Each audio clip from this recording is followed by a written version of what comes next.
So good morning, and today nandito tayo sa Shinkansen Station and nandito ako sa platform kasi ngayong araw darating yung girlfriend ko from Gunma and ayun na yung bullet train niya. So sa mga hindi nakakakilala sa girlfriend ko, papakilala ko na rin siya sa inyo. Parating na siya.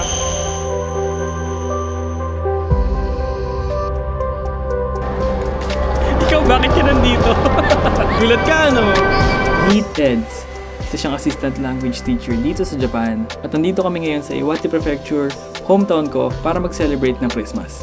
Magdadalawang taon na rin kami dito sa Japan and for today's video, meron kaming sikreto na i-reveal sa inyo. Parehas kami na nasa countryside ng Japan at dito medyo mahirap na rin mag-commute kasi maraming lakarin. Last month, nakakuha na siya ng Japan driver's license niya kaya for today's video, tara, bili tayo ng sasakyan.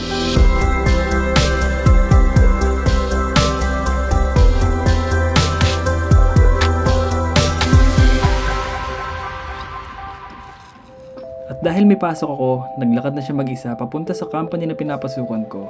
Kasi ngayong araw, for release na yung binili niya na 2011 Honda Fit. And after a 10-minute walk, nandito na siya sa dealership. Na-meet niya din yung mga katrabaho ko kaya pati ako sobrang excited. Fujimura-san, konnichiwa. 中に一緒に行きましょう。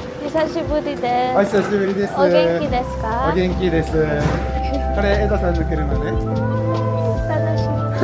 さっき免許を取った。最近免許取った。はい江戸さん運転するの？はい。あ、いえ。あ、はい。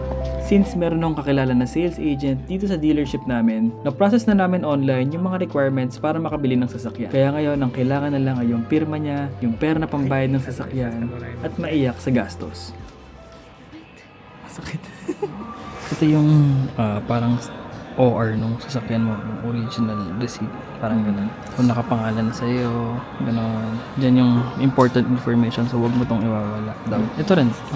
Pero halos lahat ng nandyan importante. At nung nakumpleto na lahat ng requirements, ito na.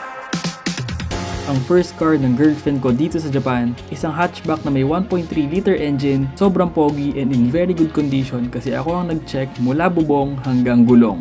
Pinalitan namin lahat ng kailangan palitan kaya kahit second hand to, parang brand new to gagamitin ng girlfriend ko.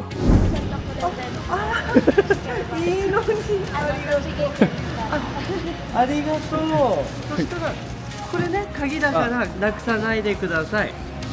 At iyon na, sinakyan niya na and hanggang tenga yung ngiti niya. Tinest drive muna niya yung sasakyan para sure na walang problema yung sasakyan bago i-release. Kinshasa. Honto desu ka? じゃあ気をつけてね。 Ay, dito sa mga.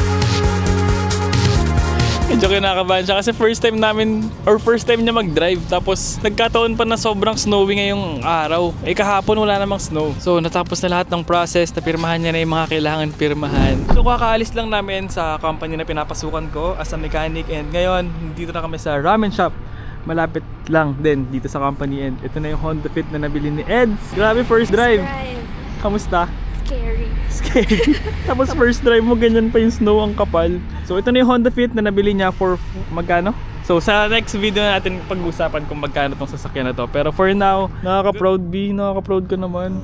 From owning a driver's license hanggang sa ngayon meron na siyang sasakyan. So ito yung intro namin sa mahabang series ng owning a car in Japan. Marami kaming naisip na i-share sa inyo paano siya nakakuha ng driver's license niya, paano niya nabili tong Honda Fit na to, paano yung naging proseso. So number 3 yung checklist or yung mga kailangan kong i-check dito sa sasakyan na to bago namin bilhin. So number 4, bakit Honda Fit yung na-recommend ko sa girlfriend ko na beginner driver or bagong may sasakyan dito sa Japan. And yun, thank you sa pag-allow na i-video ko yung bago mong car. So dito ko na muna tatapusin yung video. Maraming salamat sa panonood. See you on my next one. See you in my next one. Oh, bye.